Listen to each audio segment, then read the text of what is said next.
Yeah. Oh man, this is gonna be a fun recording. You got wind in the background. You got the road in the background. You got a screaming baby in the background. You got an angry wife in the seat next to me. Hey, screaming kids I can blank out. That's easy. Right? I can mute you. Welcome to Two Titans and a Hunter. Why are we different? Because we give you slice of life realism. Some people give you Destiny news. We give you screaming children. And a screaming hunter as well.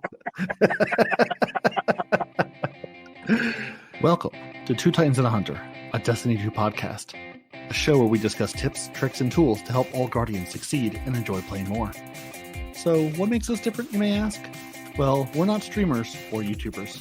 We just have a passion for Destiny and are dedicated to keeping Guardians informed and up to date with all the latest Destiny 2 news and information and opinions. We encourage your questions and feedback. You can contact us either by email at twotitansandahunter@hotmail.com or on Twitter at twotitans_hunter. Now, on with the show. I was thinking about that this morning, right? I was writing down thinking that I'd be home in time to actually say it, but I was writing down some stuff because I plan on doing the intro today. Obviously, Okay. I can't now since I'm driving. Well, you But- can. When you get home, you can do But it. I don't remember. Okay, that's fair. But it was something to the tune of like, what makes us different or whatever, because, other people just give you Destiny news, but we give you news and entertainment, but it's not just regular comedy entertainment, it's slice of life entertainment. Do we do this on purpose? No, we're just very unprofessional and don't feel like doing things the way other people do. So this is what you get. Is it on purpose? No, we're just being lazy. And luckily for us, it comes off as being endearing. So, I think we should just change it to "Welcome to Two Brits and an American." well, I mean, I guess that is the case right now, huh? That is the case. Right. For the first time, the majority is in a different time zone instead of, Well, by the sound of it, it's two Brits and two Americans. It's actually 2 Brits, 2 Americans, and a Brazilian, if you want to get technical. Luckily, though, the wife is on her Twitter, so she just kind of zones out the rest of the world when she's looking at her phone. Right now, we could get in a full-on car accident, and she would still be checking her feed.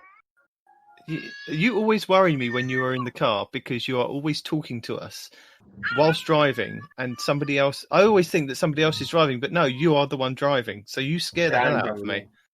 Why? Because I'm I still bet paying you. attention to the road. It's not like I have a TV in front of me. I'm just driving. Now, when you ask me to start reading something, So what's happening next week in Destiny then? Hang on, I'm going to put it up on my phone. right? Wife, can you hold the wheel a minute? Hey, Luna, grab the wheel. I technically can have the phone on and look at the phone while driving without taking my eyes off the road, without taking my hands off the road. No. Because it's both the phone and my whole road are sharing the same field of view, right? So technically I can do that. And often I have to do that because, like, with as much as I travel for work, I got to have the GPS right there in front of me because I have no idea where I'm at or where I'm going. So it is a thing. And right now I see all of our stuff there. But if you want me to focus and actually read something, then there's a high probability that you're going to cause a family of 3 to die in a horrific car accident. But let's try to avoid that. Huh? Okay. Here in about 5 minutes, we are going to be coming up on a no internet zone. So I will either be completely robotic or just not exist for about a minute or so. So be Why aware don't of that. Why don't Arth and I do the show until you can get back home? Okay, I'll just be here and I'll You add just be clips there. here and there. Yeah, I'll just be here. Okay, I'm here. you're here. I know you're here. I'm still here. Right, so I suppose we better kick off the show this week. I think he's now gone into his dead zone. Okay. So at the moment, there is myself, Night Demon, and Not Arth. And joining us later on, via telecast, via mobile, via whatever he can to get onto the show, will be the Hunter Master Race Respawn. Parody is away this week, having a nice little break. He thinks he can have a nice little break from us. So we've allowed him to have this 1 week, and that's it. He's having a nice long weekend away. So I suppose we better get on with the show, Arth. Yes, we should. So kicking us off for next week in Destiny, Iron Banner is returning to the Crucible. So we don't know what the other game modes are. And the reason why Parody and I tell you what the game modes are each week is because there are triumphs that are like kind of tied to doing those game modes. And with the Destiny Content Vault and the things that are going away, things like Lockdown and Showdown and every other down are going into the Destiny Content Vault. So if you haven't done a specific amount of games or won a specific amount of games, picked up enough crests and things like that in those game modes, the triumph score that's tied to those triumphs will be going away and you'll be losing out. So you have got until November when those rotate in and out to actually do those. But for next week, focus is Iron Banner, clear bounties with the help of a bonus valor all week long, and Moments of Triumph continues on. So we haven't got a flashpoint. We don't know what our nightfall is, although it doesn't really matter. Oh, does it? Oh, it does. It does matter for general nightfall, but the Grandmasters are now on a complete rotation that you can pick whatever nightfall you want to go into for the Grandmasters. So that's quite nice. There we go. Oh, he's back again. We started the podcast Respawn. That's okay. I told you I would hit an internet dead zone, and that was it. So here we go. And I got another flash up on my screen this week. Hopefully, I'll get the podcast out before Tuesday's reset. But Bungie just want to make you aware that the Bungie rewards are ending soon. So for Solstice of Heroes, ending on Tuesday the 8th, be sure to claim your free Solstice soundtrack for completing the first Solstice quest. So you can check out the rewards on bungie.net/rewards to claim it. And again, it's just go get the code, enter it, and then you can download the soundtrack, which is quite nice. Before you go on, Mm-hmm. Is it just me, or did the podcast just come up on YouTube last night? No, that's probably when he put it out. Okay. Because I was like, what the hell? I was looking at my watch. I'm like, today is Friday, right? Because I'm losing track of days. Yeah, it depends on that. The podcast actually came out, I think it was either Sunday night or very early Monday morning. The podcast, but Parody does a YouTube version where he puts footage to the podcast and puts it up on YouTube because a couple of people like listening to it at work via YouTube. So he always does that part of it, but it always is always about 2 or 3 days later than the normal podcast that I try and get out Monday or Tuesday. So what's the name they need to look for on YouTube to actually, is it just 2 Titans and a Hunter? Yeah. Of course it is. What you think we're creative? We don't think about these things. No. That was me trying to be helpful and tell the fans where they might find it. Oh, Parody see? says that. Again, we're not even I'm sure creative. Oh, no. I can't even talk. He's done it again, hasn't he? He's done it again. One of us has got to do the outro. Damn him. Okay. Sneaky boy. Don't we have it written down somewhere, like in the Discord? I do somewhere. Now I've got to find it whilst everyone else is talking and pretend like we actually know what we're doing. Yeah. So what do we want to go into first today? Shall we talk about the stasis spotlights, or do you want to go into Oh my this week at God! Bungie? I don't want to hear the stasis. No! I don't want to be spoiled. No, I've actually kind of done the same thing as well. I've actually sort of embargoed me watching the videos and the demonstrations of the supers on it because I want to go into the new season and go, wow, this is amazing. Not sort of going, yeah, I saw this online. Yeah, it's okay. Yeah. Honestly, I know everybody really wants to know about the stasis subclasses and things like that, right? But at least for me, I want to be surprised. I want to see how it works for myself because I see everybody already talking about them and this and that and the other.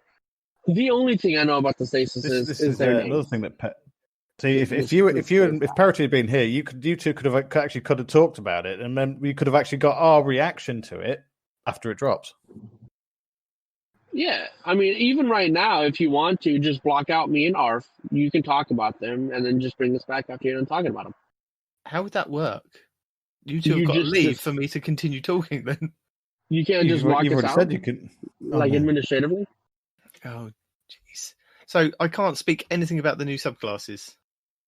I'm not saying you can't. I'm just saying I don't want to hear it. I'll go if need be. Right, block him out. I'll talk to you about them.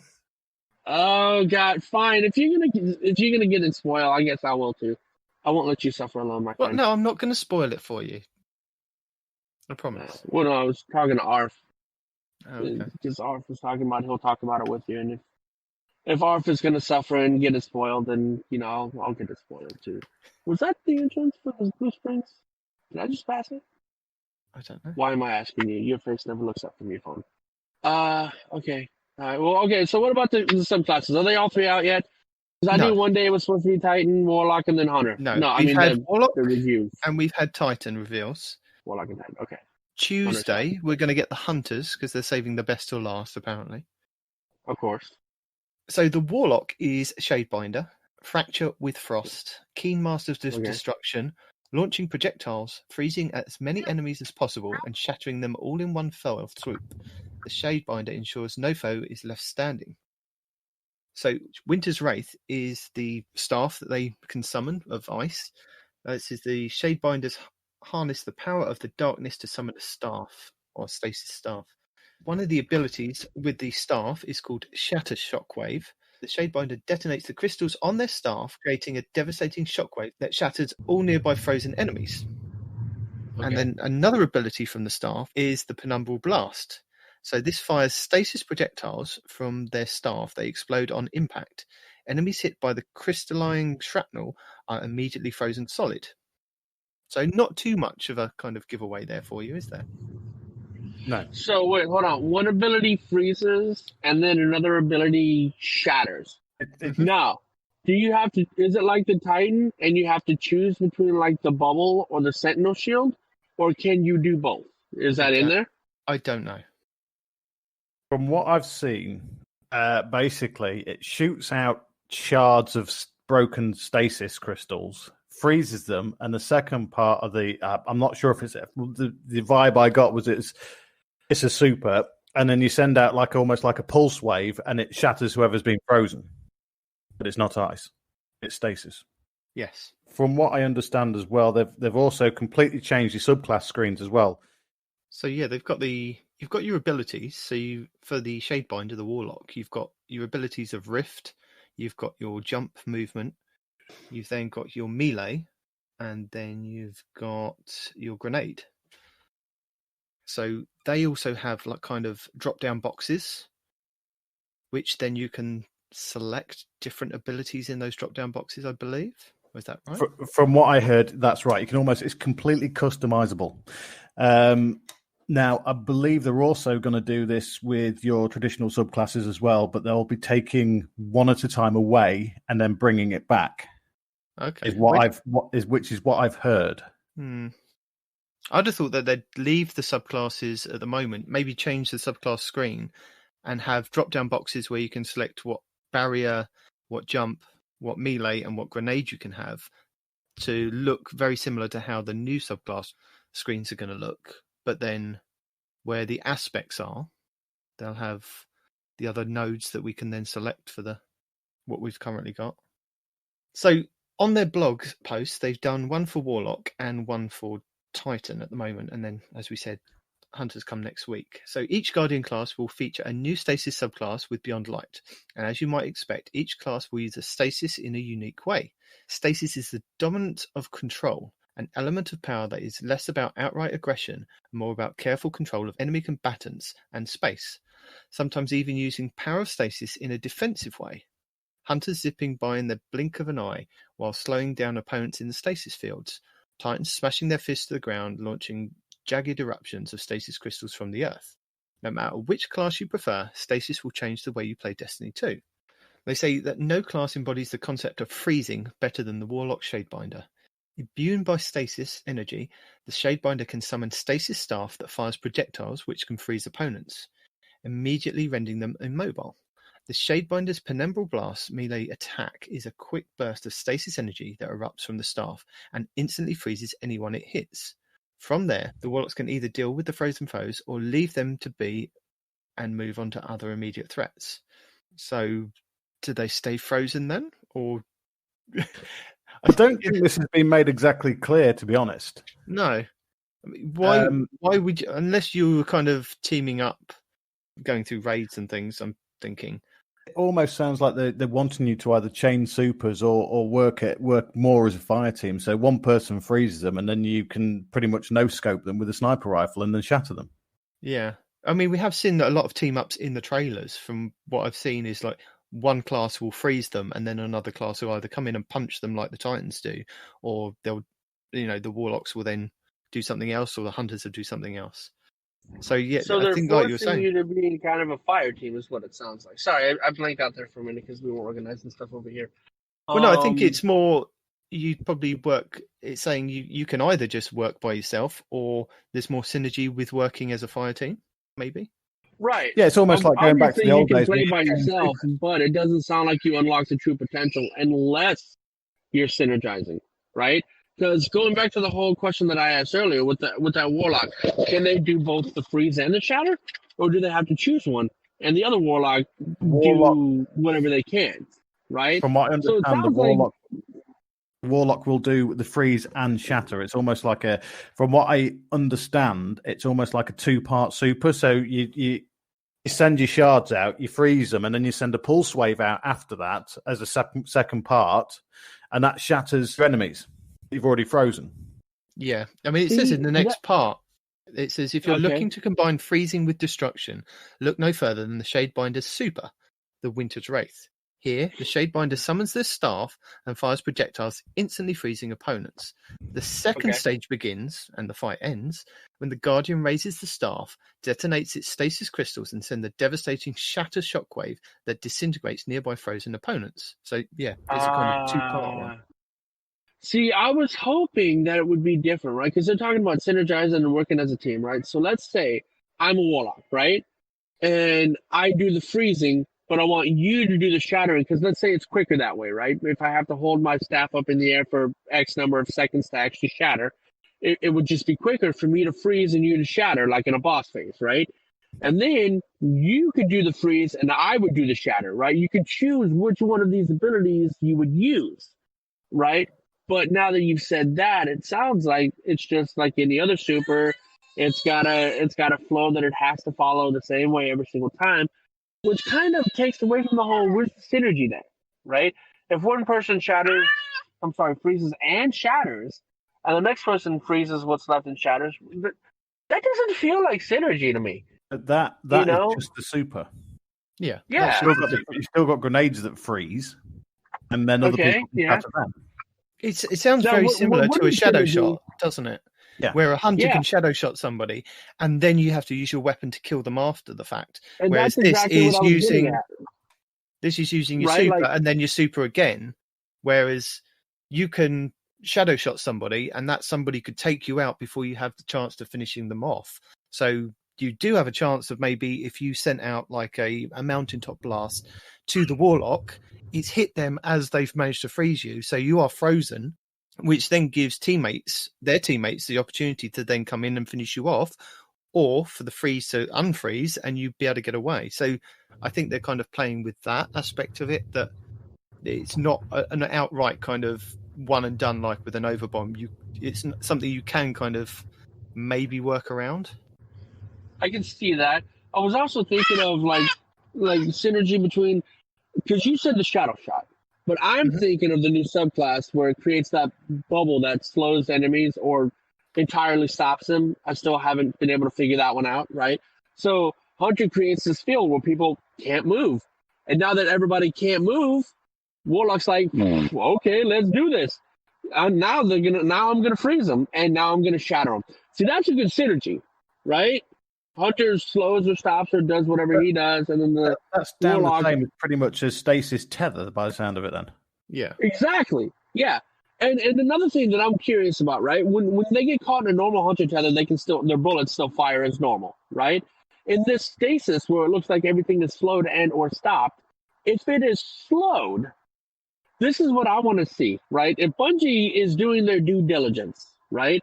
I want to see somebody get hit with this stasis field right as they fire like a mountaintop, right? And then you can see that mountaintop traveling extremely slowly through the stasis field, right?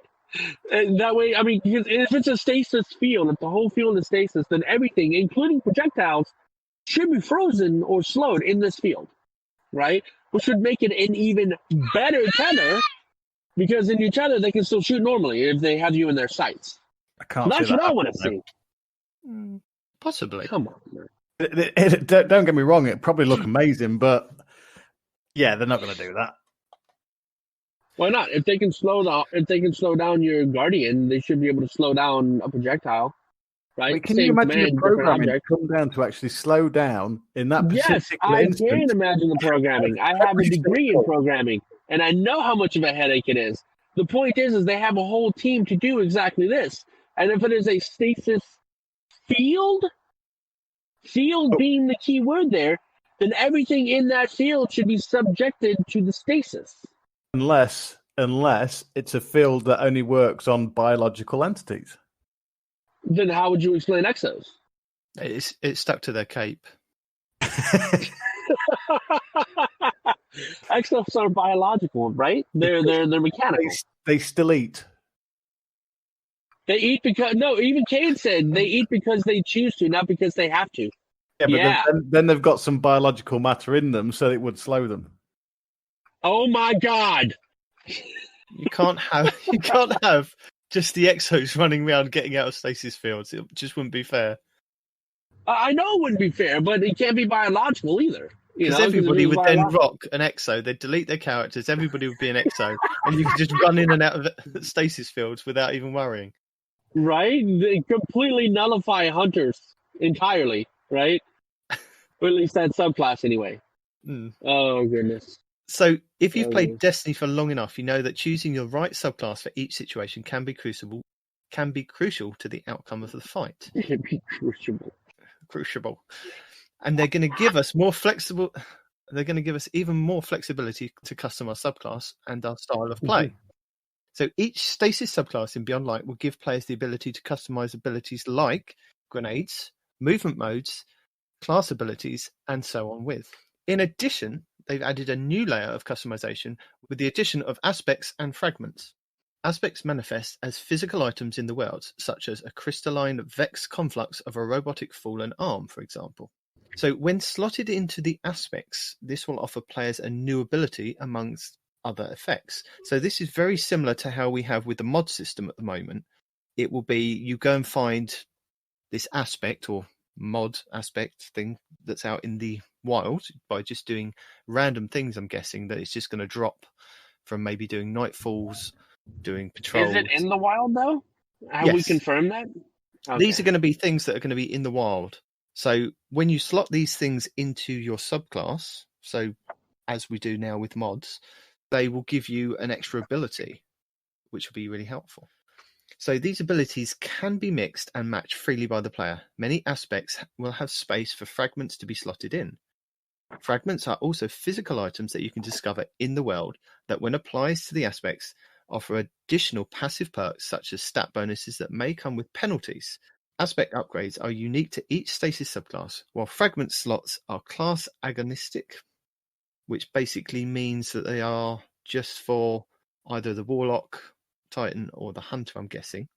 Agnostic, that's the word. How players combine these two different types of upgrades will lead to a range of customization options.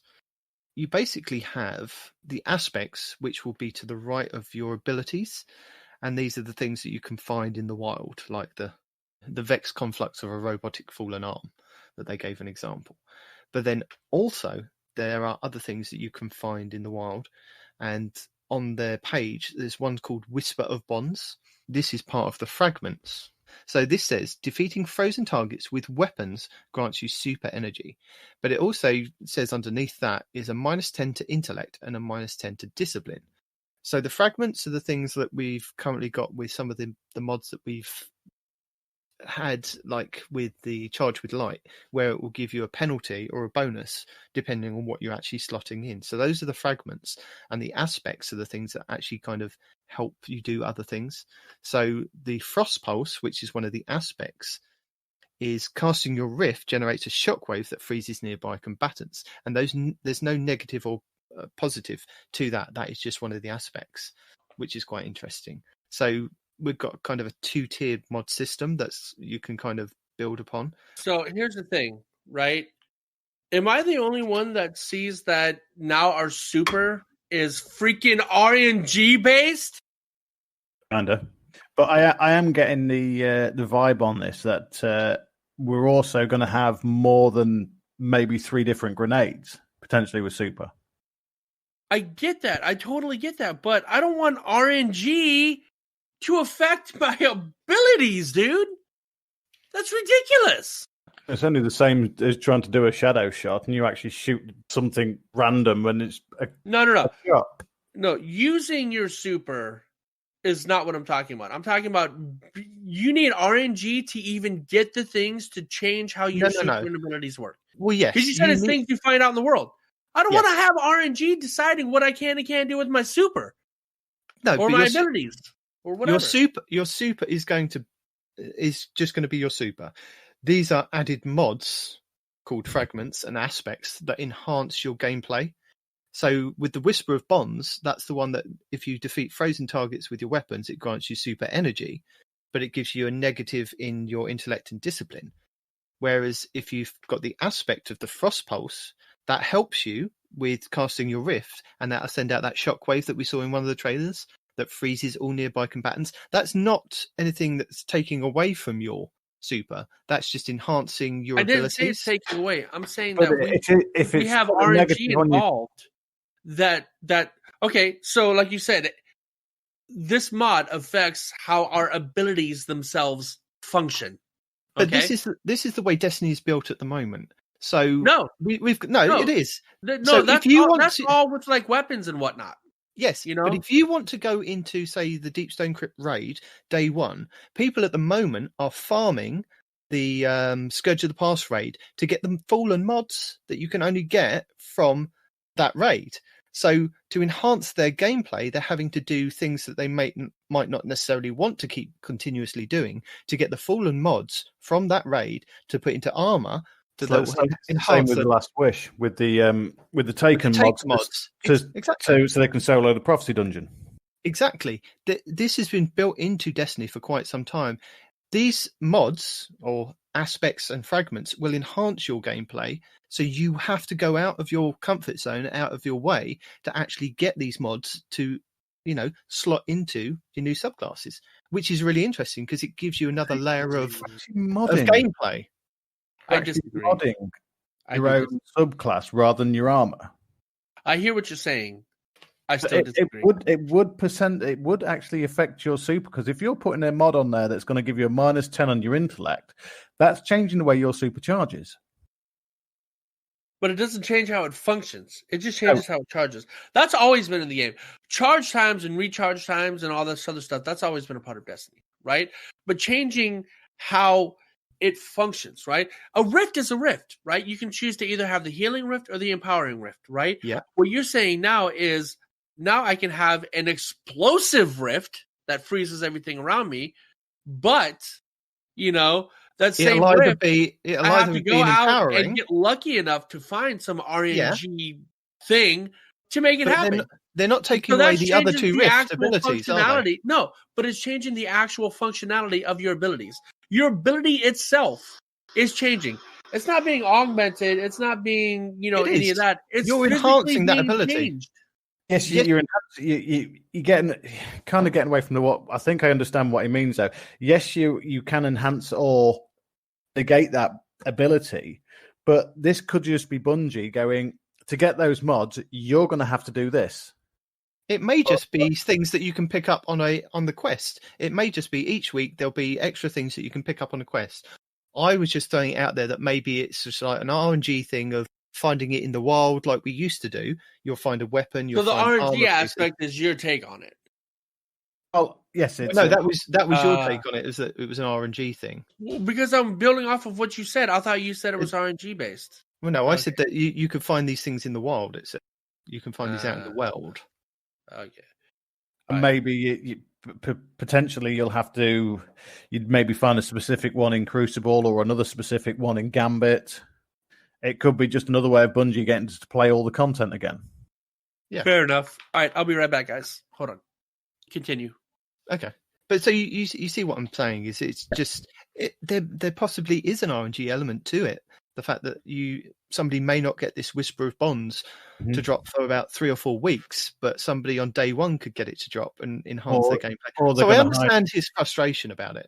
Yeah, or they're just going to hide it in the new raid. Yeah, I mean they could do literally anything. Yeah, and we're not going to know until it actually hits and find out what we need to do to get these. But it's interesting that they've taken this approach to you now have to find things to then enhance your gameplay or enhance your subclasses, which then gives them more opportunities to add more mods or aspects and fragments going on later and later on in the seasons, that something else will pop up, and like they've done with the artifact. So I must admit, I do like the idea of modding out your super a bit more to exactly how you want it. It is still very similar to how Destiny 1 was, whereas we had all the boxes that we could have checked in Destiny 1 and you just selected which box you wanted. This is very similar, but you have to go out and find these mods, these aspects, these fragments to then mod yourself or select the box that you want to kind of do. And it looks like you can add 4 fragments and 2 aspects. So possibilities of adding various different things to really enhance your gameplay looks quite interesting. So if we move on to the Titan Behemoth. Behemoths are high offensive and high defense, creating solid stasis crystals to provide cover or platforms for which to leap. During their supers, Behemoths can jump higher, faster and farther with unlimited melee energy and high damage mitigation. Behemoth compels stasis energy to attach to their body, covering themselves in the frozen darkness, forming a stasis gauntlet on one hand, increasing their damage resistance in the process. So that's the name of their super, isn't it? Glacial Quake. It's the Titan Punch. It's just a frozen Titan Punch this time. Shiver Strike. The Behemoth summons a stasis gauntlet and lunges forward with an explosive speed, smashing through anything in their way. Upon reaching their target, they unleash a devastating jab that sends their foe careening backwards while slows nearby enemies. Now, that almost sounds like it's a bit like a cross between a Titan Punch and a tether. It sounds very similar to how we had with Destiny 1 with one of the Arc supers, wasn't it? Where you could ground pound and it would send out that shockwave, but it would send people would jump back, wouldn't they? Ground control. The Behemoth slams a gauntlet into the ground, sending out tremors of powerful stasis energy that leave crystals in their wake and freeze all enemies in the vicinity. So I think this is what Respawn was upset about last week when he said that, you could see 3 directions of frozen stasis coming out and freezing everybody, and how that's not fair. I was like, how is that not fair? Just get out of the way of it. But, well, if he does that, if it's a ground pound, will that get you when it almost like the stomp mechanic? Will that get you when you're in the air? If you're in the air and they do the stomp mechanic, you're not stomped. Will that do that? I don't know. I mean, it depends. We have with the solar ability, when you do the hammer slam, that can kind of get people quite high up in the air. I mean, some warlocks are able to dodge that if they're up high enough, and some hunters as well if they manage to triple jump. But the majority, depends on how high. But I'm guessing there is some way of escaping it. But there's got to be something to counter it, especially in the Crucible. Yeah, I mean, they wouldn't build these things into the game that are kind of counterable, to be honest. Well, you say that. Yeah. So Bungie say with the Behemoth, they wanted to put an emphasis on abilities to use stasis to create crystals that can alter the battle by changing the very ground beneath your feet. Control the ground, control the fight. As a result, the Behemoth can use their stasis abilities defensively, such as creating crystalline walls to block enemies and gunfire, or offensively by using crystals to freeze enemies. The Titan Behemoth can unleash a powerful melee attack known as the Shiver Strike. Here, the Titan lunges forward, launched by a stasis explosion at their feet to propel them forwards towards an enemy. Whilst in midair, they summon a stasis gauntlet that covers their fist and slams into their foe, sending them careering backwards and slowing nearby enemies. So again, it's a very much two-parter part of a suit. Well, yeah. Yeah, you got the punch and freeze aspect of it and the slowing aspect. Yeah. So the Behemoth... Sorry. Have they actually said what a sort of area of effect it has? No. I think they're still keeping a lot of things close to their chest. They're kind of being quite broad with what they're actually telling us. They're just saying these are roughly what they are, but you're not going to kind of know numbers or reach of things until we actually get there, I don't think. Unfortunately, I think they're giving us a bit too much information again. The reason why I say this is before this last season was announced, we had absolutely nothing. Bungie didn't say a word, and the hype for that was off the charts. Mm. Can you imagine what? Okay, they say this is the next season. We're going to Europa. You are going to get new supers, but that's it. Can you imagine the hype that would actually be getting up now towards the end of the season? Yeah, no, I totally agree with you, and I think there should have been more emphasis on what's going away and what they're going to be able to do to help us get the stuff, if we want to get the stuff completed before it goes away. And I think that should have been the main focus, is the Destiny content vault, the things that are going away, and things that they may be able to help with, getting people through those activities, like they've done with the raids, where the certain raids are now just completely farmable because of such aspects, but other things like different titles are still quite hard to come across. So the Behemoth Super Glacial Quake begins with the Titan forming a mighty gauntlet on their fist. They can then slam the gauntlet into the ground, sending out a shockwave that forms stasis crystals which freeze nearby enemies. Covered in armor of stasis crystals, the Titan can temporarily become unstoppable wrecking machine. Oh dear, Respawn. Able to jump higher, faster, further, all while blasting enemies with greatly increased melee attacks. If a frozen enemies are the bowling pins, think of the Titan Behemoth during their Glacial Quake Super as the bowling ball, able to instantly shatter enemies as they sprint or slide through them. Running amok in crowds of bad guys and shattering them like a perfect 10-pin strike is a fine strategy, but there's a degree of subtlety there too. If you want to, for example, you can cancel out your slide into a massive stasis-powered leap, only to cancel that and then just as the right moment direct a behemoth downwards into a devastating slam. So, punch if you must, but know that stasis has plenty more to offer if you're a Titan. So again, we have the 4 abilities with the Titan, with the barricade, the jump ability, your melee, which is going to be your slam, and then your grenades. And it does look like the grenade is very different. The picture on the screen is different. And then we have the aspects that you can select 2 of again, and then the fragments. Maybe it's only 1 fragment. On here is only showing... Oh no, it's showing 3 fragments. So maybe you have to unlock the super a lot more. So with the Warlock one, there was 4 fragments that they were showing that you could slot into, whereas with the Titan, they're only showing 3. So one of the aspects that they're showing on the Titan is called a tectonic harvest. So this is shattering a stasis crystal creates a stasis shard. This shard grants melee energy when picked up by you or your ally. So probably like we've got now with the different coloured orbs that we can collect during the solstice. It's going to be very similar to that. It's going to be a stasis crystal on the ground that then gives you more melee energy. That's more of a support aspect. That actually sounds quite good. Yeah, I could imagine when my Intermountable Skullfort with this subclass and it's still doing a hell of amount of damage. So is it possible then that your 3 different aspects are basically... you've got a support role, as in your tectonic harvest. You have an attack role and a defense role. Possibly. I mean, they say that they want all the kind of subclasses to be able to do different things now, don't they? So, yeah, it could be, depending on what aspects you put in, you could have 2 kind of attacking aspects, or an attacking and a defensive, or 2 defensive. It depends on how you want to kind of run your subclass. Yeah, you could have a pure attack or a pure defense. That actually sounds quite interesting. And then the fragment that they're showing on screen is Whispers of Durance. Slow from your abilities last longer. For those abilities that linger, their duration will also increase, and that gives you a +10 to strength, which is quite handy if you're punching things for Titan. Sorry. Had 14 Brazilians in my house, and there was no way I was going to be able to record with all of them. Taka taka. That's all right. We've now finished the spotlights, or the quick discussion on the spotlights.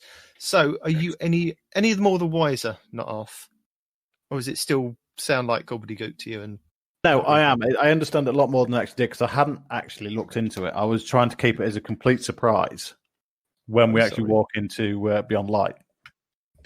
Well, it'll still be a surprise of how to use it and what these different things are. It's just now you kind of know there's different elements to it than I initially thought. I just thought you could customize your grenade more, customize your melee more, and different, even almost different trees to your stasis. Hey, shush.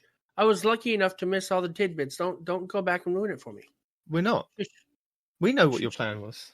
Right, let's just quickly summarize this for him. No. No summary needed. I actually accidentally because I have YouTube on in the background, and I was playing it the other day, and I came back in my office and I saw Imtash talking about it, and I saw all the different slots for all the different stuff, and that was enough. That's enough information for me. Okay, I already know too much.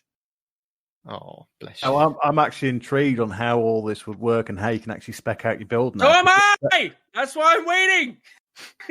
Shut up!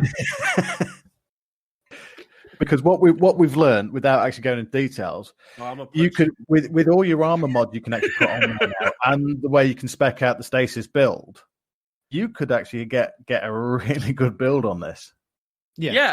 And that's what your boy was saying on freaking Amtash, is he was saying this doesn't look like a super anymore. You actually have to create like actual builds now in Destiny, is what he was saying. So I mean, that's what I've been finding a lot more with the ways that you can add these new mods. Like we've had all these different mods over the last couple of seasons, like the War Mine mods, and they're just been really enhancing the gameplays. Like with the Charge of Light, people have now only recently, in the last couple of months, found that you can take some of those into Crucible, and that's enhanced their gameplay in Crucible. Whereas originally you thought Charge with Light, it's only a PvE thing, but it's not. So it's these little nuances that have really helped kind of Destiny progress, and I think that's what's going to help kind of get you can just still go into Destiny and play it as this is your armor, this is your weapons, this is your super. You don't need to fiddle about with it if you don't want to, but if you really want to get into the nitty gritty and really enhance your gameplay and really go full out in some of these builds, it's going to be fantastic for you to do that. And what's good is the armor that we're getting now is going to be viable for the next year. So you can just do one setup with the armor, with the weapons that you're kind of getting now, and you'll be good for the next year. And you'll be able to, enhance your subclasses with all these different things that you can now mod onto them with the aspects and the elements, which is really nice. And then you don't really have to worry about it until kind of maybe next year. So if anybody's interested in a little bit more in depth, Bontis has got a Shadebinder guide and a Behemoth guide so far. He'll probably put out a whatever it is, the Hunter one. Builds for things we don't even have yet. He hasn't got builds. He's just got a guide on what the Bungie reveal was, going in a bit more detail than what we did. We were just kind of chatting. Okay, is that right? Yeah, that's fine. It's whatever. That's right then. So I'll also link the pages for this spotlight for the Warlock and the Titan, the 2 trailers, and the press kit if you're interested in any of those bits as well.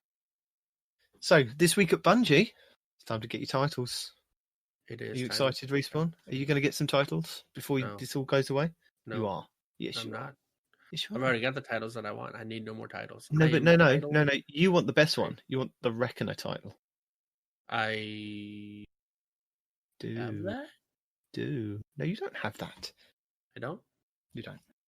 What am I thinking of? So they start off with saying that they're in the final week of Solstice. So by this, it'll be either the last day or the last moments of Solstice. So I just want to kind of remind people, if you've got the key fragments and the boxes, please make sure you turn those in before Solstice goes away, just in case they disappear from your inventories, as many things like that have happened in the past. So make sure you go through your inventory, get as many boxes turned in, and get as much stuff out of it as possible. They've been pretty good since I've finished doing all the Solstice armor. I've been getting enhancement cores and a lot more different armor rolls out of them, which are quite nice.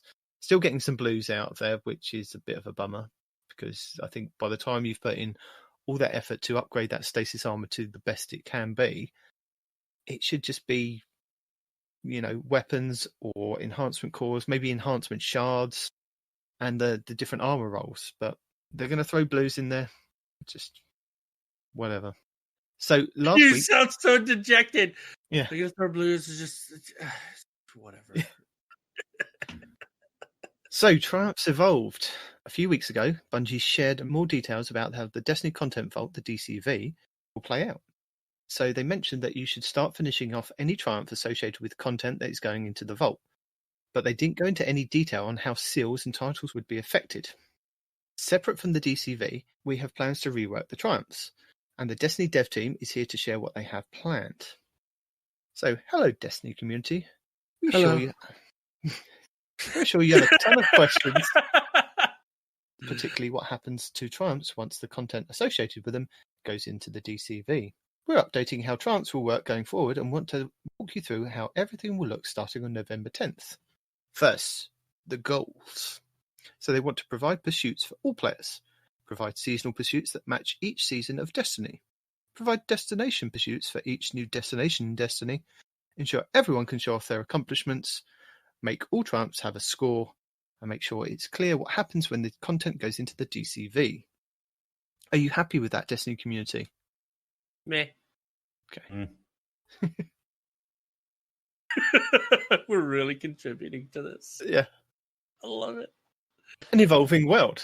So they touched on the subject last time that they talked about the Triumphs.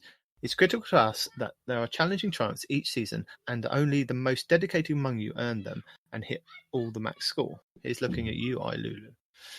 So at the same time, it's also important that even the freshest kindergartens have the same chance to climb that mountain, no matter when they join the Destiny community, given, of course, that they put in the time and dedication to the content available to them. So for Shadowkeep and the base Destiny 2 experience, they've tried to do this by combing through each Triumph individually, looking to see what is still achievable, and then taking the score away from any Triumph that could no longer be earned. While it achieved most of our goals, it didn't give you the ability to plan your attack to earn absolutely everything you wanted to, and there wasn't a good predictor on when things would go away. For us to hit our goals, we knew that we needed to make some changes on how we are going to deliver Triumphs to players. So this is an evolving set of Triumphs for an evolving world. So what are we going to do? They're going to reorganize Triumphs to make them more compatible with our evolving world. They're going to create a career score that represents the totality of what you've done in Destiny 2. They're going to create an active score for things that can be done now in the live game. Focus on generic Triumphs into a learner lifetime set that covers the basics of being a Guardian. Organize the rest of the Triumphs around seasons and destinations. Track the history of what you've done as legacy Triumphs. So Beyond Light will include a set of Triumphs that targets this year's destination, Europa. Story missions, strikes, raids, lost sectors, and yes, even some secrets. There will be a set of Triumphs that target Season 12's content, like we've currently had before. So we've got the Shadowkeep ones, and then with each season, Undying, Season of Dawn, things like that. Each content, each one has kind of had its content and set Triumphs that you can earn, like the seals for as well. So like we've already had, they're just going to continue with that. We like the pattern of rewarding seasonal content for completing these Triumphs and will continue to do so. These Triumphs will stick around for as long as the season content does. While active, seasonal Triumph score will still contribute to your active score. When the season content is no longer available, the seasonal set moves under Legacy Triumphs. They no longer contribute to your active score. They will still contribute to your career score. The lifetime set will be about teaching players all things that you can do in Destiny. These will mostly target new players as they join our ranks. They will focus on helping players explore the Destiny sandbox and game modes. If new systems are added to the game, this pool will grow.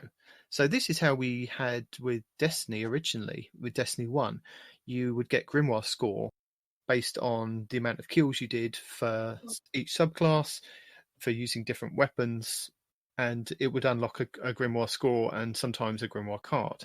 But now it's kind of just going into a Triumph score rather than unlocking Grimoire cards. And then they've got a picture on this week at Bungie of the new kind of Triumphs medals screen, and it shows triumphs, and underneath that you've got your seals like you have at the moment, and then next to that you've got medals, exotic catalysts, lore, and stat tracker. And what's quite interesting, and not half can tell you about this, is that one of the triumphs, the symbol on there, is linked to one of the is linked to somebody, isn't it? Not half. It is. Well, it may just be coincidental.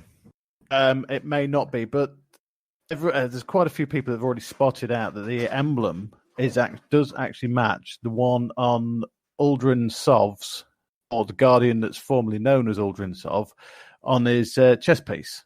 So it's believed, or rumoured, spinforward, whatever you want to say, that he's going to be the Cosmodrome vendor. Okay. So is that symbol unique to him, or is it just something that he's worn on his armor, that it's like a found piece of armor, much like we have different armor that has different symbols on it that mean something else, and it's just that these are all almost like your destinations. So you've got the one to the left of it, which is your Europa, which is believed to be the Europa symbol. Okay. You've got your Dreaming City symbol on there. You've got the Spider's emblem, which is Tangled Shore. Nessus with failsafe, yeah. Yeah. So it's believed the one next to Spider's safe house is similar to Devrim K's symbol, so that could be the EDZ on it. Okay. So whether these actually are triumphs, we don't even know if this is a subscreen yet. So you could have your two sections of your active triumphs and your archive triumphs. Okay. That's what they called it, didn't they? Yeah. This could be a subscreen in there where these are all your world vendors and the triumphs got from that particular world. Until we got confirmation of Bungie, we can't really tell. The reason why I do say that is because we don't know. Nobody said. It's just everyone spotted the emblem on Uldren's chest piece matches what's believed to be the symbol for the Cosmodrome. Yeah. I mean, they could have put a different symbol, couldn't they? Because the Cosmodrome has had it was a very different symbol, wasn't it, in Destiny 1? So I think they've been quite deliberate with putting that symbol there. Yeah, it absolutely could just be like some kind of a placeholder, you know. It could be, yes, but Bungie doesn't do anything by accident. Laser tag weekend. Yeah, that was fun though. That was an accident. No, Bungie doesn't do anything by accident. They may have made a great. They just gave everyone the rifle. There we go. And what's also quite interesting is a lot of people have spotted on the exotic catalyst emblem. You can see the Deathbringer and the Heir Apparent amongst the exotic catalyst. Maybe we've got that coming soon. Yeah, it's possible. Yeah. So you keep saying Legacy Triumphs. What is that? I don't keep saying that. Well, you do, obviously. They've written it down here. Well, I don't keep saying it. So for this year, in-game, we'll remember your total Triumph score and display it on the updated Triumph screen. In-game, we'll remember every Triumph score that contributes to a seal and display them under Legacy Triumphs. In-game, we'll let you browse through seals under Legacy Triumphs. You'll be able to equip titles you've earned going forward, which is kind of what we do now. Mm-hmm. But we'll have a demonstration set targeting the Leviathan that shows how this works. We've stored the completion state of every triumph you've finished, or not, even those triumphs that are no longer displayed in game. Work is ongoing to flesh out these categories those triumphs live in. Going forward, when content moves into the DCV, triumph sets that are no longer earnable will become legacy triumphs. Legacy triumphs will contribute to your career score, but not your active score. So you're going to have an overall score, which is, again, very similar how we had in Destiny 1. You had a Grimoire score as a triumph score. But when those Grimoire cards weren't available, so when we had the House of Wolves, there were Fallen that were roaming around on the Cosmodrome. And you had quite a few months to actually go around and find all these Fallen and kill them. And that would drop a Grimoire card for each main. I think there's about 6 or 9 different bosses that you could kind of find on the Cosmodrome. Once you've killed them once, it would drop a Grimoire card. But when those the wolves that were prowling disappeared, they would just disappear from the Grimoire score. So you could still get a full Grimoire score, but you wouldn't necessarily see that those cards were there or not there. So this is very similar to how they did it in Destiny 1, that you'll see your career score, and you'll see an active score for that season as well, depending on what you're looking at. So that's quite interesting how they're kind of separating those. Indeed it is, my friend. Indeed it is. So what about things that can still be earned after November 10th? We'll break out the Luna, Dreaming City, Tangled Shore, EDZ, and Nessus Trance into their own destination sets and keep them available and contributing to your active Triumph score. We'll move your progress into any Triumph that still exists. In some cases, we've reduced the size of the Triumph sets to make this easier to understand for new players, with Gambit, Crucible, and Vanguard. In other cases, they've increased the size of the sets and added rewards, so lifetime sets. Does this mean that some seals are no longer earnable? Yes, with the bunch of content that is going into the DCV, these seals and their corresponding titles will no longer be earnable when Beyond Light is reached.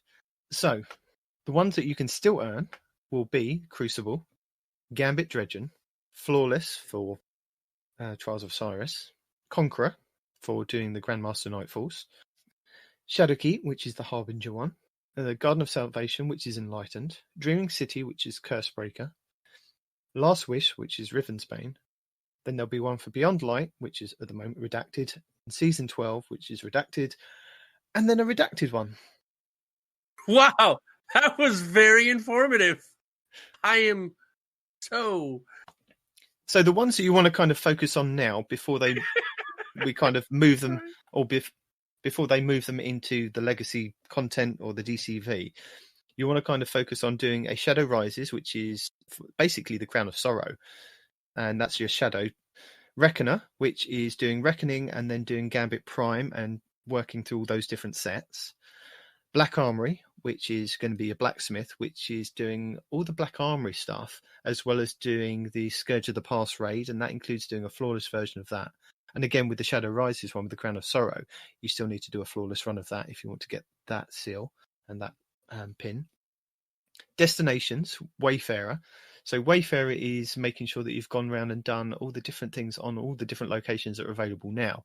So I remember there was a lot of people that got tripped up on Mars when they were trying to get the rocket launcher from the Notchris strike and the sidearm from opening the different packages and things like that. So they've made those a bit more attainable now. So you've got a bit more of a chance if you were stuck on those way back when.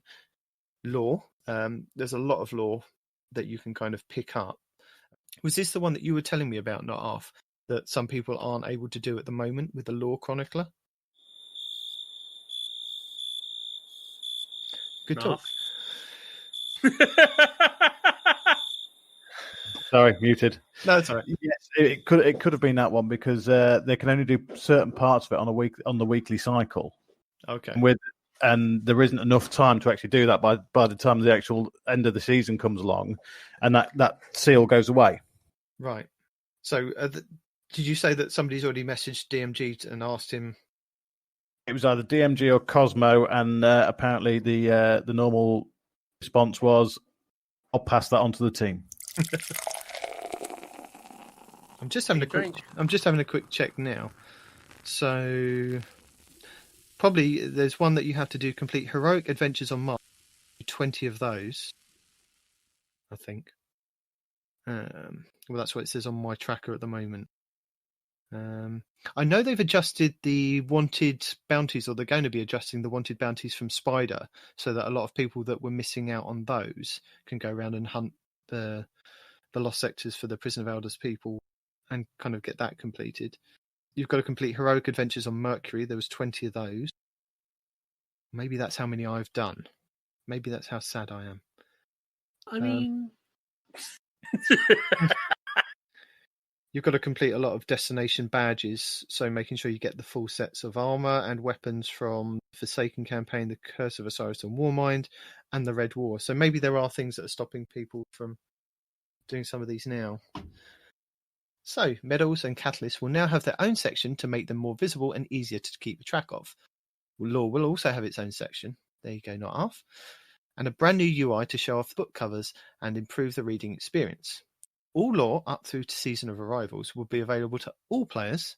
The game will still show how many pages you've learnt, but everyone will be able to read everything now. So if you want to see X out of X pages earned, go to any missing lore pages before the end of the season as well. New lore will be unlocked through triumphs going forward and eventually made available to everyone when they become legacy triumphs. Or you can just go to the Ishtar Collective and find it all before we've actually done it anyway. Exactly. Get wrecked! No, but a lot of people are saying that they want to read it in game. So rather than going to a third-party website, Bungie have listened and put it in the game. I don't think they did. But then you're still going to be locked out until it's become legacy triumphs to then go back and read it for certain seasons, I guess, unless you actually unlock it in game. So did you understand that? Because 100%. Are you Yes, sure? we did. Yep. I'm all over this. It's definitely, it is, like they say, it's a lot to absorb. So, like we've been saying over the last couple of months, make sure that you kind of, if you want to do these things, make sure you kind of look at the badges and see what you can actually achieve. And let's face it, you've got nearly 2.5 months to kind of get this done, or maybe 2 months to get this done. There's a lot of stuff that can actually be done in that time. So far, I'm kind of setting my sights on doing my Reckoner title, with doing as much Gambit Prime as possible, which is very hard when you're wearing a full set of collector's gear. People see you glowing white, yet they still run over all the moats possible. And it's like, please, please, dude. I will collect it. I will put it all in there and just. I'm at 5 and I've got to get, I think, 15, and just Bang that moats, brother. I just Take those modes, brother. I need a team. I need a team. Just, yeah. So, as we said at the beginning of the show, Iron Banner is returning next week. Once again, they're encouraging Guardians to don their most powerful gear and show their might. Powerful rewards await for those who enter the Iron Banner, so pick up awful bounties on all your characters and do those, and they will give you some powerful gear. And this begins at 10 a.m. Pacific Standard Time on September 8th and ends at 10 a.m. Pacific Standard Time on September 15th. And that is your basic standard reset on a Tuesday. So just in case you have recently joined us and our Need to Refresh the Iron Banner is a week-long Crucible event with a specialised version of Control. If you capture all 3 zones, you'll create a power play, which basically locks out the enemy team for a certain amount of time and gives you a chance to go around and earn bonus points for killing them whilst they're locked out.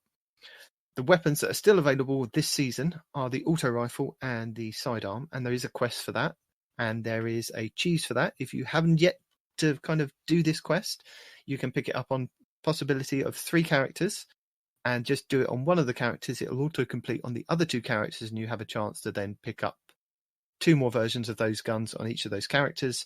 So what are you waiting for? The auto rifle and the sidearm are really good at this point in time. Oh, also, they want to point out that better, faster transfers, they've improved the API. So items now on third-party apps or the companion app for Destiny is roughly 10 times faster than before. And if you don't know what they're talking about, go and download the Destiny 2 companion app from the App Store or Google Play Store. Or you can go to Destiny Item Manager and log in through a Google Chrome and download the extension and see what they're talking about from there. So I know you've all heard my lovely voice for like the last, God knows how long. I'm going to pass you over to Respawn, who's going to take you through the rest of the 12. All right, here we go, guys. Update 2.9.2 on Tuesday, September 8th. Update 2.9.2 will be available to players. I'm assuming all players. Okay. Below is the timeline of Destiny 2 maintenance for the update 2.9.2. At 9 a.m. PDT, 1600 UTC. I'm not translating for people that live everywhere else. Destiny 2 service maintenance begins. At 9:45, Destiny 2 is taken offline on all platforms. And at 10, Destiny 2 Update 2.9.2 begins rolling out across all platforms and regions. Players will be able to log back into Destiny 2 at 10:01 a.m. PDT. Also at 10 a.m., Destiny 2 is back online on all platforms. And at 12, Destiny 2 service maintenance will be concluded. For future release timelines and when they are available, players should visit our Destiny server and update status help article. For live updates as the maintenance occurs, players should follow at Bungie Help on Twitter or monitor our support feed at help.bungie.net. I almost made it through that whole section without stuttering. Son of a biscuit. With the start of Year 4 on November 10th, certain seals... Wait, you already said that. Yes, but they're saying it again. I'm not repeating. But they want to make sure that players unlock and equip the following titles before this date to guarantee that completions are recorded on their account. So that's Shadow Rises, Reckoner, Black Armory, Destinations, Lower Rivals. For more info on the legacy titles, seals, players should follow our Year 4 Triumph Update Help article. Solstice Bright Dust. Players impacted by Week 2 Solstice of Heroes bounties issue were granted their missing Bright Dust on Monday, August 31st. However, there was a delay in the accompanying in-game message for many players. Players who see this message will already have their missing Bright Dust added to their account. Moving on to known issues. While continuing to investigate various known issues, here is a list of the latest issues that were reported to us in our #help forum link. Players can't type Korean Hangul characters into the game chat. You know, that's been bugging me for a while. Have you guys noticed that? You can't type in Korean in the chat. It's like, what even is the point in playing Destiny if you can't type in Korean in the chat? Bungie, honestly, if you're going to release a game, release the complete game. This has been bugging me for no less than a year. All right? I've mentioned it so many times on the podcast. We need more Korean Hangul characters. And the fact that it's taking you this long to take care of this, it's shameful. It's absolutely shameful. The Light and Dark Solstice Weekly Bounty says it requires elemental final blows in Gambit, when it actually requires elemental final blows against opposing guardians in Gambit. That's not a small detail, right? You know what? That has been bugging me because I've been trying to do that and I don't know. I couldn't figure out what was going wrong and I just gave up on it. Well, they traditionally get one bit on it wrong every year, so. Right. Well, there you go. That's the problem. The Omega Mechanos Hunter mask is missing its gold accents. You know, that has also been driving me nuts. They were there, and then they weren't, and then what happened? What happened, dev team? Just, God, you guys are slackers. For a full list of immersion issues... Yeah, let's try that again. For a full list of immersion issues in Destiny 2, players can review our known issues article link. Players who observe other issues should report them to our Help Forums link. Liquid Butter. Oh, that's the movie of the week. Oh, I didn't watch the movie of the week this week. Bugger. Anyway, that's it. They got a movie of the week called Encounter. They have another movie of the week, honorable mention, Destiny 2 Team Tage movie of the week. It's got some guy wearing Osiris armor with dual shotguns. Obviously a hacker. We can't dual wield in this game. Jeez, when will people ever learn? You can't hack in the game, man. Well, I don't think there's any Destiny roundup this week. So, but I don't believe there is either. We do have a couple of questions from listeners. So I don't like questions from listeners. From Colin. After grinding out my seasonal armor for this season, I'm at a loss of what to do. I've reached 1060 on all weapons and armor. Now I'm trying to figure out what to do. The Crucible is still a nightmare for us less than sweaties. I have the triumphs I wanted to get done to complete. I've never felt so closed off from an open world game like this. Most of the clan is done until the start of the new DLC. What is the player supposed to do to keep the game fresh? I tried to raid, but for most part, you need Dust Mod and know the raid by memory. I'm not that guy. I just want to play for fun, but the game isn't fun anymore. What do you all do to keep the thirst of play for Destiny alive? So what do you guys do? I would love to tell him, but you won't let me answer. No, but to keep Destiny alive. Keep Destiny alive. If he wants to keep it alive and he's done everything, my suggestion would be to take a break. That's exactly what I was going to say. Take a break. Otherwise, you're going to get burnt out and you're going to hate it going into the new season. Indeed. Yeah, it's not a bad thing to take a break. But whenever I say I'm going to take a break and go play something else, all of a sudden it's a crime. Oh, It you is. can't say that. It's because you're on a podcast about Destiny. It's a crime. See? That is not fair. But, I mean, the other thing that you could kind of do is make sure that you log on each week, pick up the bounties that give you the bright dust, do those. I know it's kind of just kind of routine thing, but you think you save up the bright dust, you've then got it there for come the new season, you can buy the new hotness from Eververse and things like that. Just maybe just do little things like do a bit of farming so you can get some shards, some glimmer. So you kind of stacked ready to go.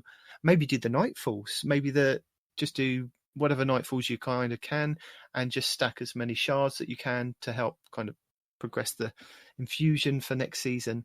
There's lots of little things that you can do just to kind of log on each day and do a little bit if you want to kind of keep interested in the game. But my best advice is if the game isn't fun anymore, take a break. Yeah. Otherwise, you're going to end up resenting the game because you feel like you have to play. Do you understand what I mean? I understand what you mean. Sort of. I just don't take a break. No, I have taken breaks myself. Even if it's just a few days, sometimes that's all you need just to take a few days off. It gives you a bit more perspective and then move on from there. Yeah. No truer words have ever been stated by any other man on this earth. You are a national treasure.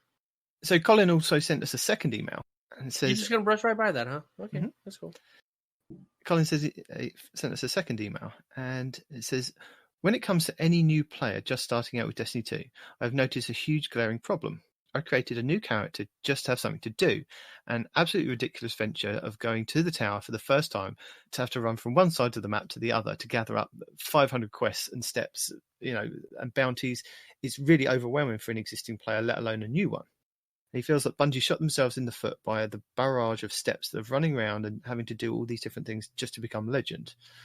Do you think that with Destiny's current model of doing seasons, that this is going to be harder and harder to get new players in, especially with the sunsetting and half the original game being vaulted? Personally, he feels Absolutely. Personally, we've been saying this for a while, Colin. He feels that the delay making Destiny 3 will lead to Bungie's downfall. What are your thoughts? My thoughts are, especially on that last bit, Destiny 3, there isn't going to be a Destiny 3. The reason why I say this is, look at the content they're taking away and look what's coming in with the new light. Effectively, they've almost drawn a line down it, and going into new light is Destiny 3 for me. That's the way I'm looking at it, because instead of actually demolishing the world completely and then starting afresh and having to find a way for us to restart our character again, they've said, let's just have an ever-evolving world. Oh, yeah. Sure. Effectively, this expansion would traditionally be Destiny 3. And I've heard mention that they've done this with World of Warcraft, where they've kind of, and a couple of other MMOs, that they kind of constantly just take things out and then put new stuff in, and then they'll bring other stuff out and then repurpose the stuff that they took out first and bring it back in. It's kind of like you said, it's an evolving game over time. Yeah. And this sounds like they're just going to continually do this because they can just then upgrade each time that we get like a new console generation and get rid of the bugs out the older stuff, get it ready for a new engine, because they've got to do a new engine sooner or later. And when we move into the new engine, they've already got a raft of stuff they can already give us that's already ready for it. Yeah. Raft of stuff. I love that word. What is your thoughts on that Respawn? My thoughts are, again, there is eventually going to be a Destiny 3. So I don't follow that train of thought, right? But my train of thought is what we've actually already discussed on this show multiple times about them just allowing us to pick up bounties from orbit or from wherever, right? If we can transmat a freaking spaceship, if we can transmat a freaking speeder, if we can transmat all these things that we can transmat in-game, right? There should be no reason why Destiny is not allowing us to just pick up bounties from space, right? Radios exist in the future. I know this because we talk on them all the time in the game. So why the hell can't we just utilize that and pick up our bounties from space? That makes no sense. So I agree, Bungie did shoot themselves in the foot, but the only way to really alleviate this is to, allow us to pick up bounties from space, or to have a vendor called the bounty vendor, right? One of these two options, right? One person collects all the bounties from everybody all across wherever, and you go to this one guy and pick up bounties for Shaxx, for whomever. He has all your bounties. Your bounty vendor, that is his job. That is what he does. Game over. That almost makes the tower, which is another playable space for us, almost redundant. It is exactly redundant. And I stand by what I said. Yeah, but I still see people walk up to the Eververse kiosk, and that's on the director now. Well, then that's their bad. If you're in there, you may as well. Yeah. If you're in the tower and you've just been to your postmaster, she's there. Yeah, but you could just push and hold the button down, and it comes up just to the left of the tab. And you could just push your control stick sideways and just slide right on over there. Yeah, no. Both very valid points. Yep, I can see that. But yeah, I completely agree with you with the model of the way that Destiny 2 is set up now for new players that are coming in. My son playing the game has got 1,000,000,001 things on his director that he doesn't know what he's got to do. It's not a straightforward go here, do this to complete this. It's like, you don't have to do them all at once. No, I know, but it's not very straightforward. I mean, I know he's 8 years old, but he's not stupid. He knows that, different things do different things, but it's not straightforward of go and complete this to then make sure that this unlocks. It's just like he's got all the exotic quests still there. He's got like the Black Armory stuff. He still keeps saying to me about the Leviathan. It says he's got a quest to do the Leviathan to get the shotgun. But he's not tweaking it going into New Light. Sorry? Haven't they already come out and said they're actually going to tweak the new player experience going into New Light? They have. They're going to, come with Beyond Light. They're going to tweak it. Beyond Light. They're going to make it better for new players coming in. And hopefully they'll refine it so that it's pretty straightforward, because I think that's what it needs is go here, do this, and this will unlock this. And they need to kind of explain, like I said, he's got all the exotic quests just dotted all over the map, and he's not sure what to go for. It's not explained, this quest is going to go away in like 20 days. So this needs to be done. There's not a timer on things, which would have really helped of making sure that people kind of new players that come into the game get things done like they're saying. To be honest, after picking up my Titan for not using it for so long, to drop him into the tower when he's at 750 light, and you get it. The only thing you don't get is the resurrection cutscene. You're straight into the tower, and it's like I'm getting stuff pinging everywhere.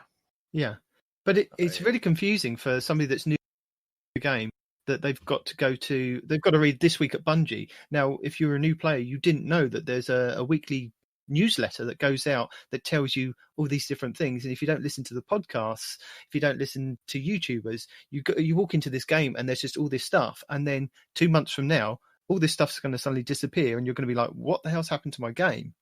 Then they need to kind of explain this stuff in game. Like there should be a timer on different things to explain to people that this is going away, because new players aren't going to get it. So I see where Colin's coming from, that if you create a new player, you see all of this stuff that's there at the moment that can be done. And like my son says to me, can we go and do this? And I'll go, well, actually, it's probably better if you do this first, because that's still going to be there in a couple of months. Mm-hmm. And we'll do this because that's going to go away. But that's because I know the game near enough inside out and I know what's happening. But other new players don't. So I can see that it's frustrating, and they need to sort it out to keep the newer players involved in the game. It's all good and well saying This Week at Bungie, and I know it comes up on the bottom of the screen. If you want to read more stuff, go to This Week at Bungie, and that's helped. But then some of the younger players still probably don't go to that, and maybe some of the older players still don't go to that to find out. To be honest, I did see on one of the Facebook sites, one of the Destiny Facebook sites, somebody had posted some pictures up of their progress off the D2 app. Yeah. And somebody said, "What is that app?" And I said, "Well, it's the D2 companion app." And there's still a raft of people that don't know about it. Yeah. I mean, yeah. It actually took me meeting the Frozen Clan and before I found out about not the D2 app, I found a D2 app by accident. the Destiny Inventory Manager. That one. Yeah, Dim. Yeah. You guys introduced me to that. I didn't even know that was a thing. But there's Ishtar Commander. There's loads of other little apps that are really handy. But Little lights. Yeah, Little Light as well. We do have that listed in the show notes if anybody wants to check these out. But like, I played Red Dead Redemption a couple of months back. Just you can't mention other games. This is a Destiny 2 podcast. Yeah, okay. Just because the family were all playing it and downloading it, they wanted me to join in with their posse thing. And I didn't realise there's an app to help you do different things in that. That wouldn't have been a kind of... It was only because I was doing a search for something on the internet of how we were going to do something, and it came up with, you can download the app. And I was like, it wouldn't even have occurred to me that there's an app for it. Well, it's only by accident. I found the app, and then, of course, the app mentioned clans, and I looked into clans, and that's what's kept me playing. Yeah. A lot of the time, Destiny's no fun on your own. No, it's not. So, Colin, that goes back. You were asking, how do you keep it interesting? Play with friends. Well, he said all his friends are kind of dropped off for the next season. Find new friends. No, there are jobs out there that just for LFGs. You don't have to be a member of a specific clan or anything. Yeah, the 100.io is very good for that, and Parody's got our one set up with the Guardian Hub and the Guardian Downcast, that they'll set up different activities, not necessarily raids, and you can join that and do different things with them. But I do recommend trying LFGs, and if you are on, I know that the Xbox one is very good. I mean, you can spot the people that are very elitist, and you can avoid those posts. There are a lot of people that I've seen in the last couple of months when I've been looking on LFG, and because of my time zone, I find that I have to look on LFG to actually work with people to do different raids, different activities, because not all the Americans are up when I'm up, kind of thing. I don't think Americans are up when you're up. Yeah, but you know what I mean. So I tend to find that I'm looking on LFG if I can do an activity, and there are a lot of kind guardians out there.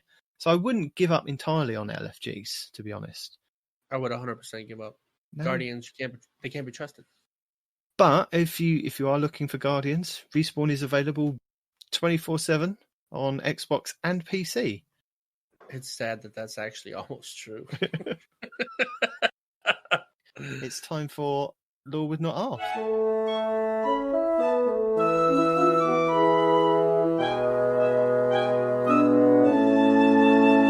Now, I thought, since we're going back on, been doing a bit on the Vanguard, I thought take it right back to the beginning where Destiny started in the Books of Sorrow.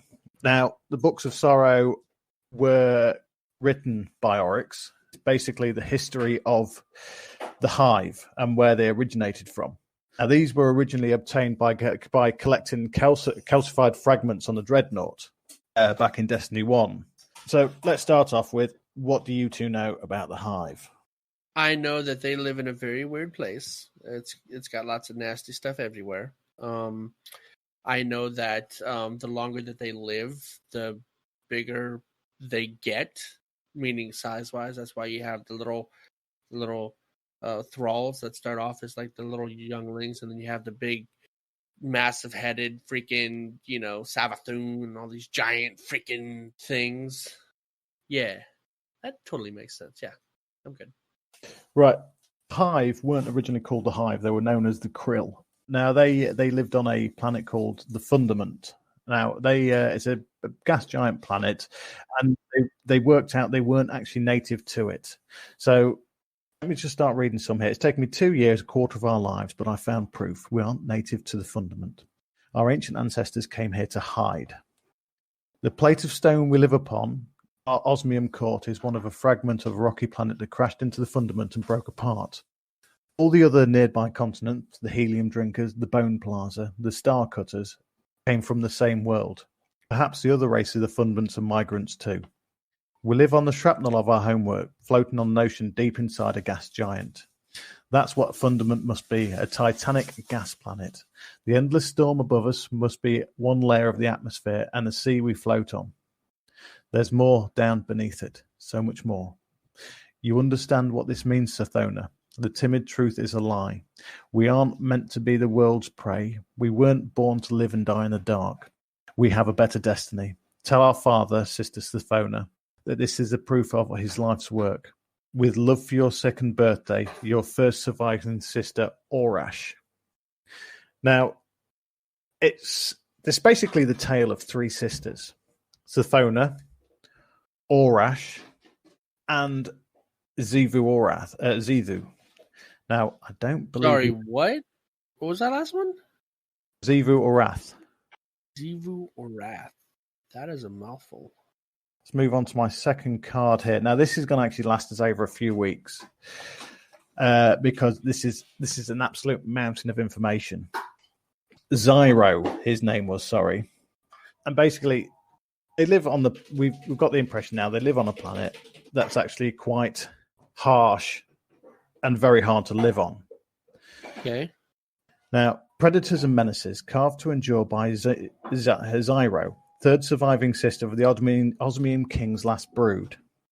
A Stormjoy. A Stormjoy is a living cloud. When it passes over our continent, it lowers its feeding tentacles. On each tentacle, there are bait stars. Although light makes you happy, you must avoid it. You will be eaten.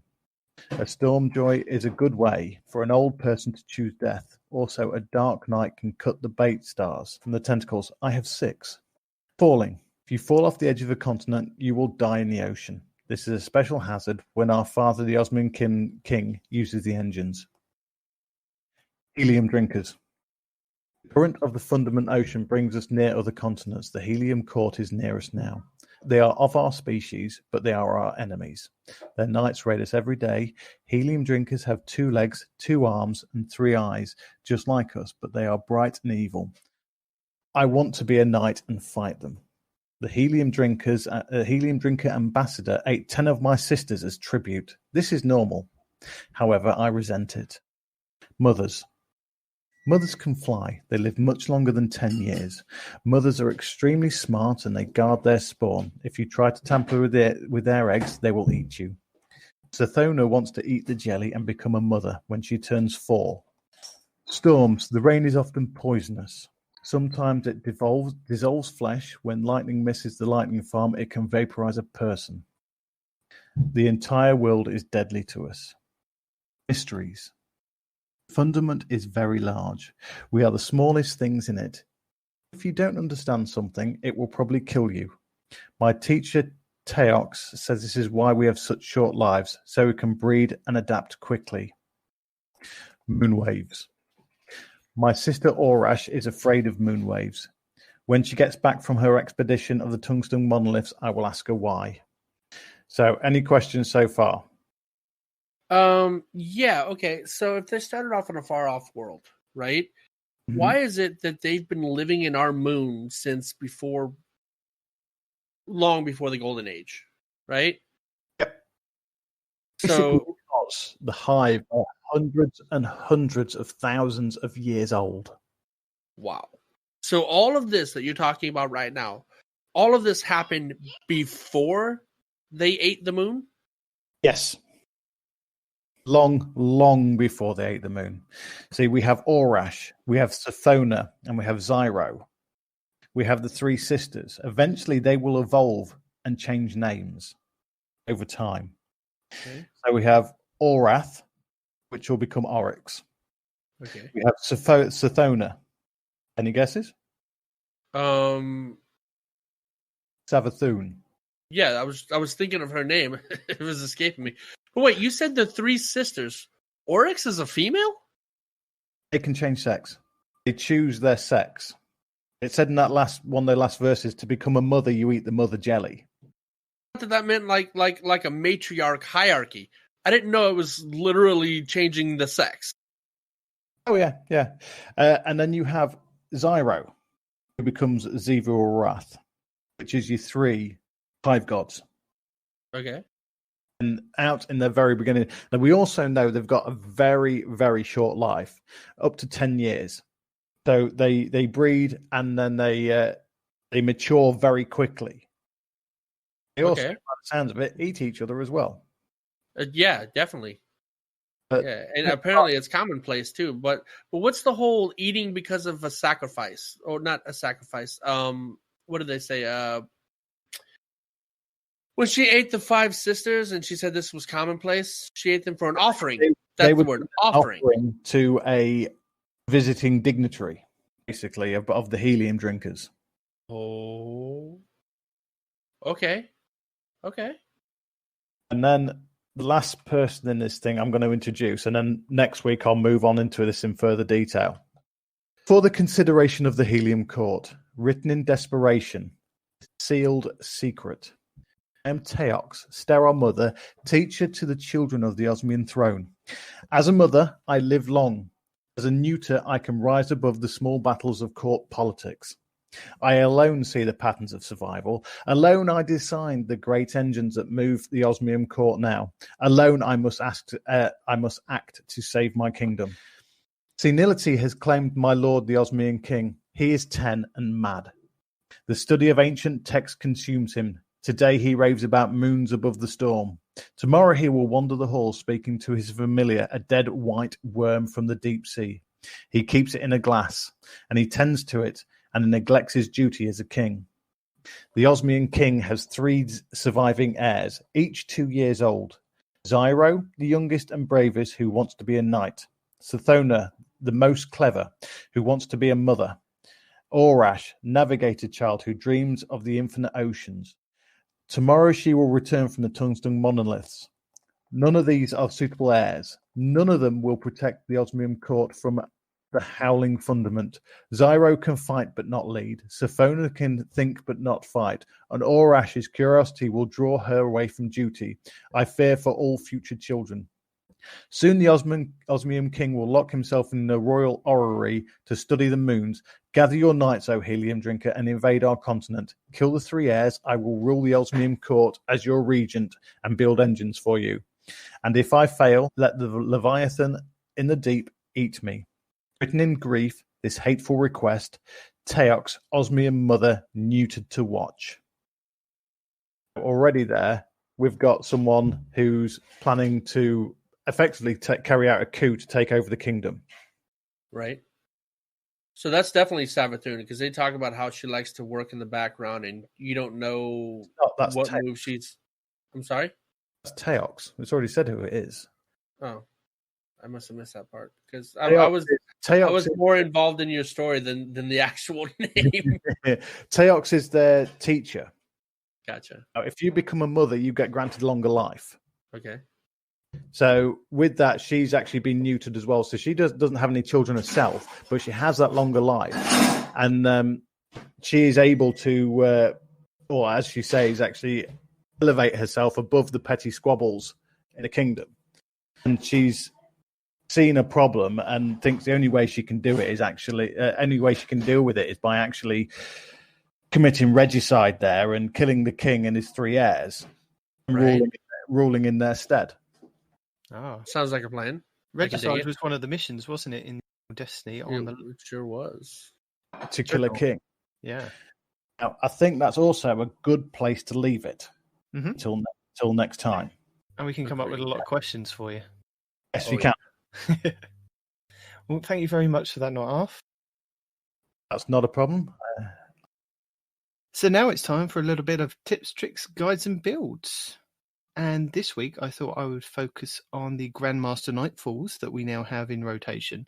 So Ikejin has a Grandmaster Nightfall guide for The Corrupted, A Garden World, The Festering Core, Strange Terrain, Lake of Shadows, and Savathun Song. So these are all individual ones, and I will link those.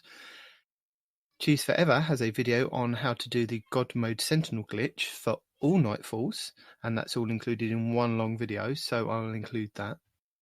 And then also this week, I tried out Cheese Forever's Easy Infinite Surprise Attack glitch. Now, this is using a sidearm and some of the mods that you can get on this season's armor to enhance how much damage you can output with a sidearm, and this helps keep the buff on doing extra damage on the sidearm. So it's a really good boss melter, and he's got a video on it for how to do that, and it definitely works. I tried it out several times in Nightfalls. You just need a couple of tinctures from the Dreaming City, but he'll explain all that in his video. And then I thought I'd go away and investigate a couple of good builds for Crucible next week with the Iron Banner coming back. And iFrostbolt has got a couple of good builds with a Charged Crimson build. This is for a Titan using the One-Eyed Mask and the Crimson Exotic Hand Cannon and some of the mods that you can put on that. Works really well for him, so I think it's one I'm definitely going to be using next week. He's also got one for a Charged Bad Juju build, again, using a Titan, One-Eyed Mask, and the Bad Juju Pulse Rifle. But then I thought, Hunters, Warlocks, you're being left out. iFrostbolt has also got one as a Charged Prometheus Shadestep build for you Hunters. And then Unstoppable has got the new best PvP Warlock build. So I thought I'd add those ones for Warlocks and Hunters to check out as well. Patacate Gaming's has got How Much Resilience. Now, this is a really, really good in-depth video where he goes through all the different archetypes of hand cannons, pulse rifles, scout rifles, snipers, shotguns, everything you can kind of think of for how much resilience you can take and how much damage you can output, basically. So he's got a graph that he shows you about halfway through the video, going over different archetypes and what, like, 2 headshots, 1 body, multiple body shots, and 1 head, and all the different tiers of that. He's done a lot of work on this video, and it's really worth checking out. So what you can kind of look for to kind of spec into for Crucible, and either going against or actually being resilient against something. So it's really interesting. Also, he's a guest on Guardian Down podcast this week, so go and check him out on there. Cool Guy has got a video which, again, was a nice breakdown of Is Intelligence Broken? And I thought it was a really interesting video to watch because it poses a lot of questions that a lot of people ask about stacking mods and stacking abilities and how much, does it benefit you in trials, in regular Crucible, and how much it could possibly snowball the effect of teams winning. And it's a really good video to watch. So I thought, go and check that one out. And then Cammy Cakes, I came across this one. He's done a guide because he gets asked quite a lot about what he's doing in the Prophecy Dungeon. And he keeps telling people he's armor farming. And people are asking him questions like, why are you in the Prophecy Dungeon? Why are you not playing Trials? Why are you not doing Nightfalls? And he put a really good case for the fact that if you've got a good fire team and you're working really well, you can literally clear the end boss for the Prophecy Dungeon in about 5 minutes. Well, his team did it in about 5 minutes. And with that, you get an armor drop guaranteed. And he's got a way of switching his characters out and saving the checkpoint on a PC.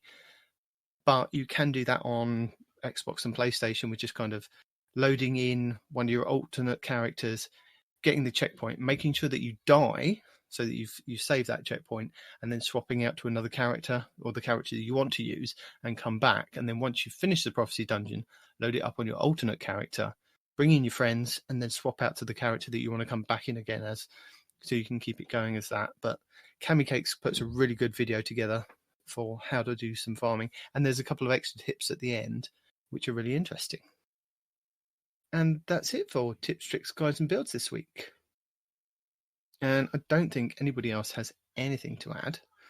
So we might as well just close the show. So in the immortal words of Parody, thank you for joining us. Your Titans have been Parody and Night Demon. Your hunter is no one respawns in real life. Your law hunter, well, that's not off. You can email the show at twotitansandahunter@hotmail.com.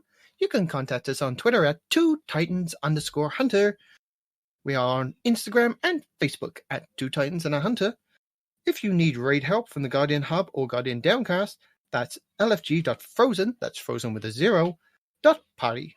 We are here to offer raid hindrance, trials hurt and giggling, nothing more, nothing less. Find all your favorite Guardians on Xbox Live and Respawn on PC. Watch the show on YouTube, listen to the show on Apple Podcasts, Google Play, Spotify, and everywhere fine podcasts are sold. This is me, signing out. Cheers. I'll catch you later. Cheers, guys. Goodbye.